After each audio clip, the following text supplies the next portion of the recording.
Nabi kita Muhammad SAW mengajarkan kepada kita untuk menjadi orang-orang itu yang tidak berlebihan. Nabi tidak pernah menuntut kamu untuk bersedekah yang banyak, tidak.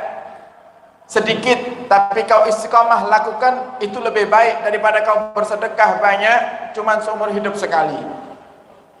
Nah sekarang mumpung Allah masih berikan kepada kita waktu Bapak Ibu untuk hidup di dunia ini, jangan sia-siakan. Yang belum pernah sedekah, ayo sedekah.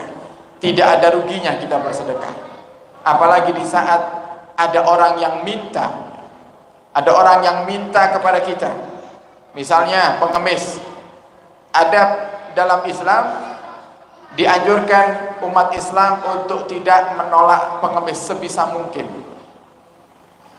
Ada diceritakan Sayyidina Syu'bah, pernah suatu hari rumahnya kedatangan pengemis. Sayyidina Syu'bah rumahnya kedatangan pengemis. Beliau cari di rumah itu apa kira-kira yang bisa diberikan kepada pengemis. Tidak beliau dapati. Mau ngasih pakaian, pakaian tinggal yang beliau pakai saja. Mau ngasih makanan, makanan tidak ada. Ngasih uang, uang pun juga tidak ada. Akhirnya beliau temukan apa di rumah itu? Cuman ada jarum sama benang.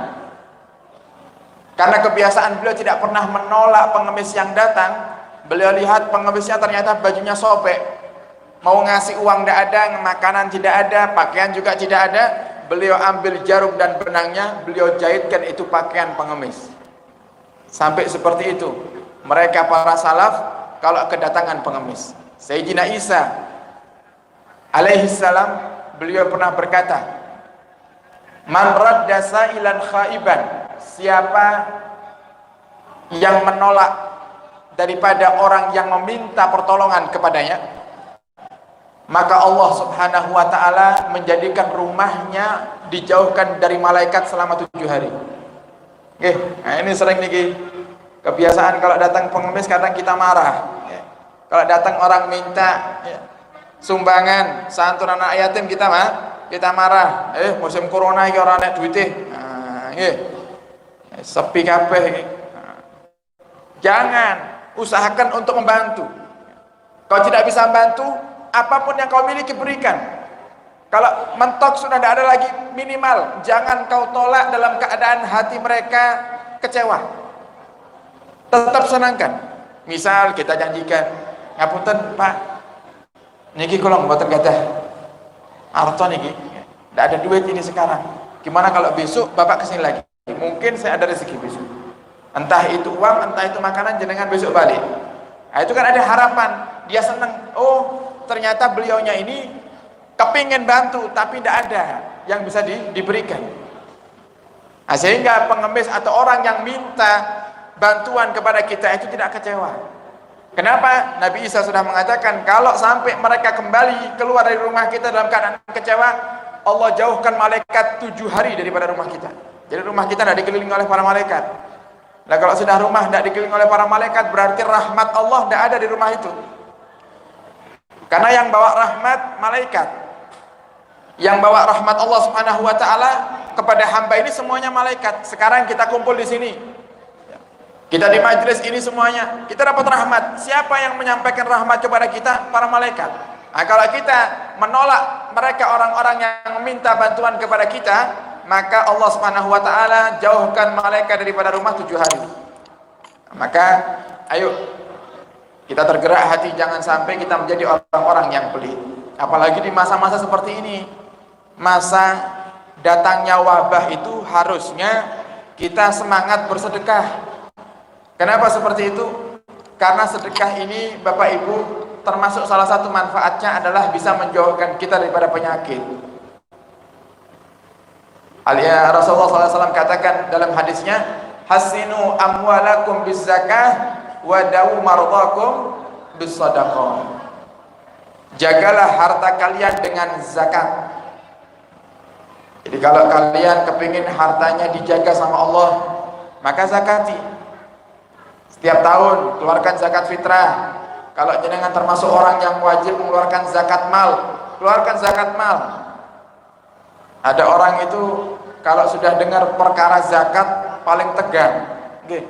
Kenapa? Ini urusannya uang di rekening bisa berkurang ini. Nah, akhirnya ya pura-pura tidak dengarkan atau pura-pura tidak tahu. Makanya dikatakan oleh para ulama, jangan jadi penjahat zakat.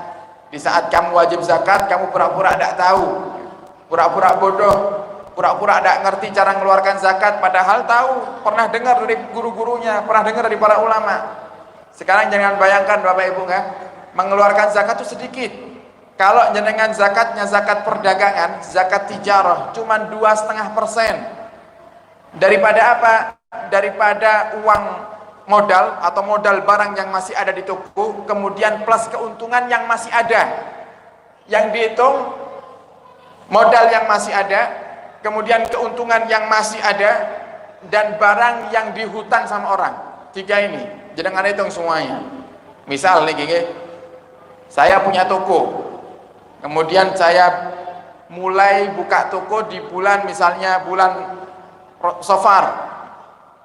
Di tahun yang akan datang Safar, berarti saya sudah waktunya untuk menghitung. Kenapa? Karena kalau jumlah semua totalnya masuk kriteria orang yang zakat, saya wajib untuk mengeluarkan zakat. Bagaimana nisabnya? Kadar orang itu wajib mengeluarkan zakat berapa sih? Setara dengan 84 gram emas murni. Emas murni itu biasanya berapa per gramnya? Jangan kalikan 84. Ya, perkiraan mungkin 40-50 jutaan mungkin. Saya tidak tahu harganya emas. Ya. Jangan hitung sendiri.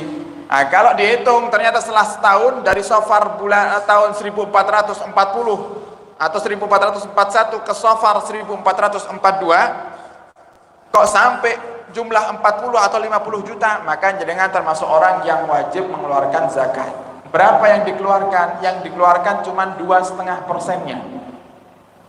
Yang dikeluarkan cuma 2,5%. Dan lagi-lagi catatannya, yang dihitung cuma modal yang masih ada. Kalau toko ya barang yang masih ada ini perkirakan harganya, kira-kira ini berapa? Kemudian ditambah dengan untung yang masih ada. Kalau untung yang sudah buat beli makanan, untung yang sudah buat beli mobil, untung yang sudah buat beli rumah, tidak usah dihitung itu. Yang dihitung yang masih tersimpan, baik itu di rumah ataupun di rekening. Kemudian yang ketiga, hutang. Artinya kalau ada orang beli di toko jenengan tempo, itu jenengan hitung juga. Nah, di total semuanya ambil 2,5%-nya. 2,5%-nya itu sedikit.